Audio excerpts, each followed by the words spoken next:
So our next speaker is Gonzalo Diaz, and he'll be talking about proportional apportionment, a case study from the Chilean Constitutional Convention. And as soon as you're ready to go, Gonzalo, go for it. Thank you.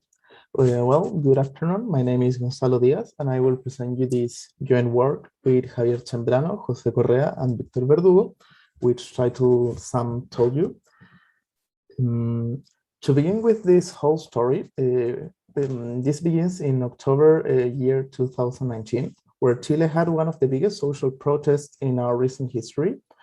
And one of the main demands from people was to have a new constitution written in democracy. So the same year, politicians from different coalitions made an agreement to begin a constitutional process. So a year later, this actually began with a referendum to decide whether we want a new constitution or not. And the yes option won by a vast majority of nearly 80% of the preferences. And finally, this year in May, we had these elections to choose our representatives to write this new constitution under a proportional representation system, the same used in Chile to choose our parliament representatives. But with the novelty, this mechanism, there was this mechanism in addition that enforced gender balance in the election of the representatives. So, Gonzalo, your slides are not progressing in our view. Are not progressing. Oh, this is a problem with Zoom. Excuse me, I'll have to share it this way because it seems this is not showing well the transition. Okay, we're on slide 2 now. Yeah, yes, this is the big protest, the political agreement, the referendum, and the actual conventional constitution who is writing the constitution today. So this whole story inspired us to design and test new ways of implementing a proportional election but in more dimensions to include a gender balance rule. So to begin with the one-dimensional setup for proportionality, the goal here is to allocate a certain amount of seats to the different lists proportional on their votes. So to work this through an example, let's suppose we want to allocate 10 seats to 3 different lists with the votes shown here. And a way of doing this is choosing a suitable multiplier to scale our vote vector. And this way we preserve the proportionality of the votes. It adds up to 10, but it has the problem that it's not feasible because we cannot allocate a non-integer number of seats, of course. And the way of solving this is with the division method from Mr. Jefferson and Hunt. And we also have to choose now again a suitable multiplier. There's more than one multiplier that works to scale again our vote vector and use a rounding rule, specifically a downward rounding rule to scale down our vector. This is, by this definition, a proportional apportionment, which is unique. This is the same method used in Chilean elections in each one of the 28 districts, and the same method used for the Constitutional Convention, but with this added greedy gender balance mechanism, in addition to enforce that the same number of men and women are chosen in every district. This setup allows us to extend the notion of proportionality to more dimensions. For instance, we can do an allocation in political and geographical dimension. So using the same example, let's suppose these votes were casted between these two different districts, and we want to do an allocation that preserves the former allocation we did to lists. And the way of doing this is with two-dimensional proportionality studied by Walensky and Demange in the 89. And we basically need to scale our matrix in a certain way. And in this case, with 2 sets of multipliers, the lambda multipliers, 1 for each list, and the mu multipliers, 1 for each district. We now scale our matrix, we round it down, and we obtain our apportionment. This apportionment is guaranteed to exist under mild conditions, and it's unique as well. And in the same sense, we extend the notion of proportionality. We can keep doing this to more dimensions. This is what Zambrano et al. Did in a work this year. But we particularly care about a third dimension, which is gender, to implement our methods in a different way. So from this setup, it came all of our proposals to the constitutional convention method. The first one is the biproportional method, which creates a local apportionment of list gender in every district. So it works in the same way as the Chilean method, but instead of doing just a list allocation, it does this biproportional list gender allocation. So it implements the parity in a different way.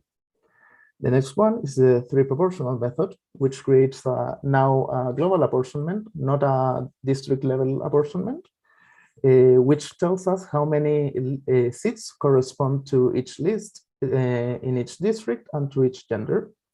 And this method allows two interesting extensions. The first one is a threshold, in this case, a 3% threshold. So it filters out the list with less than 3% of the national votes.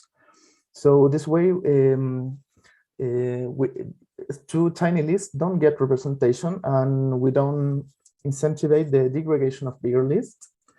And another, this is something not a novelty of us, but something used in countries like Germany, New Zealand, Bolivia, among very others. And another feature is the plurality condition, which means we enforce that the most voted candidate in each district gets chosen. And finally, these two features, this is a novelty of our work. We extended the proof of Chambrano et al. Of the existence of the apportionment, studying the linear program that finds this apportionment. And finally, these two features can be combined again in a new method. So now looking at the different outcomes this method have in terms of the configuration of their parliaments, we will begin with an interesting example, which are these green dots, which is the Green Ecologist Party in Chile.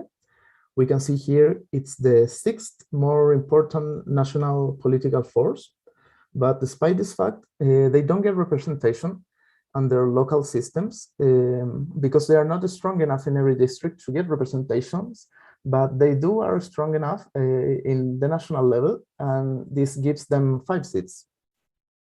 The two more observations are how effectively the threshold eliminate these various small points of tiny lists who get only 1 seat, and how the three proportional method with plurality and threshold gives us an interesting middle ground where we don't completely leave aside all the local lists, but we choose just the right and important leaders in their district, which we believe it's a valuable property and a valuable balance between local and global.